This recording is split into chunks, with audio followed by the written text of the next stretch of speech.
mas também, já que a gente está falando de oportunidades, vamos falar da falta de oportunidades na nossa vida como um todo, né? Que é desanimadora quando você tem aquela falta de perspectivas, quando o horizonte está distante. E, pelo visto, cada vez mais, pessoal, as crianças e vários adolescentes também estão tendo que lidar com isso por estarem estudando cada vez menos.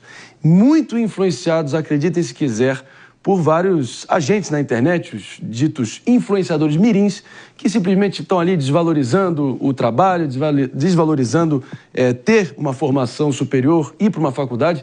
Mas olha, como é que a gente pode, de fato, incentivar, mostrar aos jovens que estudar e trabalhar realmente pode render um bom futuro? Essa é uma pergunta aí que está posta e, pelo visto, uma tendência preocupante. Dá a dimensão para a gente aqui para não parecer uma coisa superficial. Dá um exemplo, dá nome, CEP, endereço, conta para a gente. Muito bom. Primeiro é preciso entender que quando você tem a exposição à tecnologia, então a gente acabou de ver um exemplo da tecnologia usada para o bem, né, para uma situação positiva, como foi a resolução do caso aí. Nesse caso, as crianças elas têm acesso à internet, ao YouTube, e para elas é uma referência de como elas têm que agir. É como as crianças da nossa geração que queriam ser jogadores de futebol, né? Então a criança está exposta ali e aí a gente parte de novo do exemplo, né? Será que os adultos, a gente sabe que o nosso próprio Estado, nosso próprio governo não valoriza tanto a educação, né? A gente já ouviu algumas vezes o nosso presidente dizendo que não estudou e se vangloriar disso. Então, assim, para a criança que está assistindo isso, acaba sendo um exemplo. O exemplo arrasta para o bem e para o mal, não é isso? Isso é fato, está posto. Mano, eu acho que, muito, e para além da criança, esse é um fenômeno que a gente vê, inclusive, na universidade. Por ano, entram cerca de 300 mil estudantes nas universidades públicas. Sabe quantos concluem o curso? Cerca de 130 mil.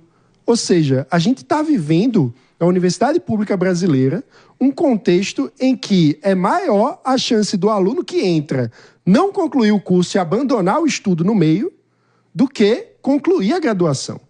Então, é um grau de desconexão entre a realidade do sistema educacional brasileiro hoje e a demanda concreta do estudante, para que ele sinta que aquilo faz sentido para a própria vida dele e que vale a pena seguir estudando, que tem que nos levar a um debate urgente sobre como atualizar o sistema educacional brasileiro. Pepe, como é que você lida também com o outro lado, para a gente provocar discussão? O pessoal aí que realmente, enfim, por mérito, por ter a mensagem certa com o conteúdo certo na hora certa para o público certo, acaba galgando espaço, conquistando seu público e tendo os frutos desse trabalho. Por outro lado, tem as várias uni-esquinas por aí, tem essa usina de diplomas que fica diplomando um bando de despreparado, e aí acaba sendo um terreno fértil para muita gente acabar descreditando a formação superior. Você consegue ver esse ângulo? Eu consigo ver esse ângulo, sim. É o ponto que eu sempre bato na tecla, né? Eu acho que o problema nosso é o modelo educacional, né? E eu quero até saber a opinião do William sobre esse assunto também, pelo seguinte, porque eu entendo que as gerações novas provavelmente não vão para a faculdade, né?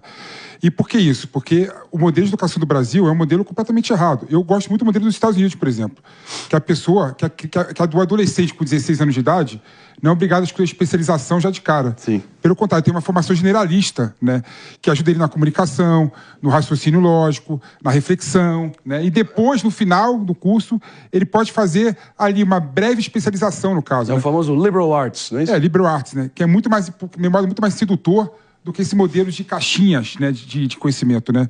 E isso ajuda a criança, o adolescente, né, o jovem adulto, no modo de ver, a ter uma capacidade que eu acho importante no mundo moderno, que é o lifelong learning, né? Você sempre está aprendendo, né? Você tem que aprender a estar sempre aprendendo. É o gosto de aprender, né? Perfeito. E se a gente lembrar até um termo técnico, né, que é a neuroplasticidade, ou seja, essa capacidade adaptativa do cérebro humano no ambiente, numa idade de 15, 16 anos, ela está efervescente. Ou seja, o aprendizado de um adolescente é absolutamente maior do que o aprendizado de um adulto ou de um idoso. Então, quando você tem ali um aprendizado da base, como você disse, então, por exemplo, a leitura, a busca de conhecimento, saber pesquisar, isso é muito mais facilmente ensinado com 15 do que com 30. Claro. Né? Então, a importância dessa base de aprendizado, o aprender a aprender, né? Para que depois que ele tem essa base, ele consiga galgar. E se a gente pensar, por exemplo, casos como esse da molecada querer ser influenciador, por exemplo, sempre tem um adulto coordenando isso, porque sabe que criança sendo exposta na internet lá dá view, né? Movimento, então Claro. sempre tem um adulto mexendo. Agora, A receita para alguns pode não ser para outros, né? Eu já vou contigo, Mano Ferreira, a gente segue aqui propondo aqui reta final de programa, não sem antes, lamentavelmente, vou ter que me despedir de todo mundo na rede Jovem Pan de Rádio, Morning Show fica por aqui, volta amanhã. Agora sim, para todo mundo que segue aqui nos assistindo, Mano Ferreira. eu queria saber, na tua opinião, por onde começa essa mudança de mentalidade? Começa pela formação do professor, para ele ter uma outra abordagem em sala de aula, ou começa pelo sistema educacional mesmo, que tem que ser repensado? E aí, professor William Borghetti? Muito bom. Eu estava fazendo uma pesquisa ontem. Em 1990, ontem, a China tinha 80% do PIB do Brasil. 1990. Esse dado é difícil engolir, mas vai. Esse é Hoje, a China tem 8,5 vezes o nosso PIB e, assim, crescendo, essa distância vai aumentar para os próximos anos, dados de 2024. Porque o que a China fez que a gente não fez? Investiu em educação. Então, a formação do professor, a boa remuneração do professor, tirar a burocracia do professor, porque o professor é aquela atividade que ele sai da escola, ele tem muito trabalho, e aí modificar a estrutura e tal, e todo um pensamento. Porque se a criança sabe que ela vai estudar, de novo o exemplo da China, ela fala, eu vou estudar e eu vou ter onde aplicar isso, eu vou ser reconhecido socialmente, isso é legal? Bacana. Aqui vira motivo de piada. Ah, é um nerd, você gosta de ler. As pessoas riem disso, né?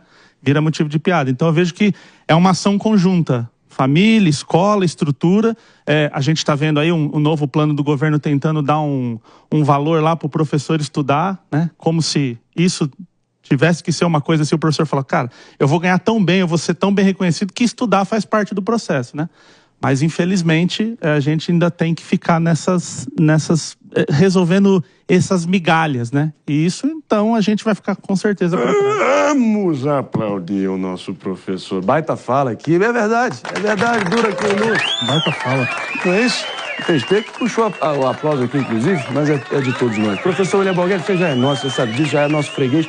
Porém, você tem que melhorar. Cheque o que está acontecendo no noticiário antes, de manhã, para ver se você remata. Prender criminoso é melhor do que derrubar avião. Repare bem. Um minuto pra gente ter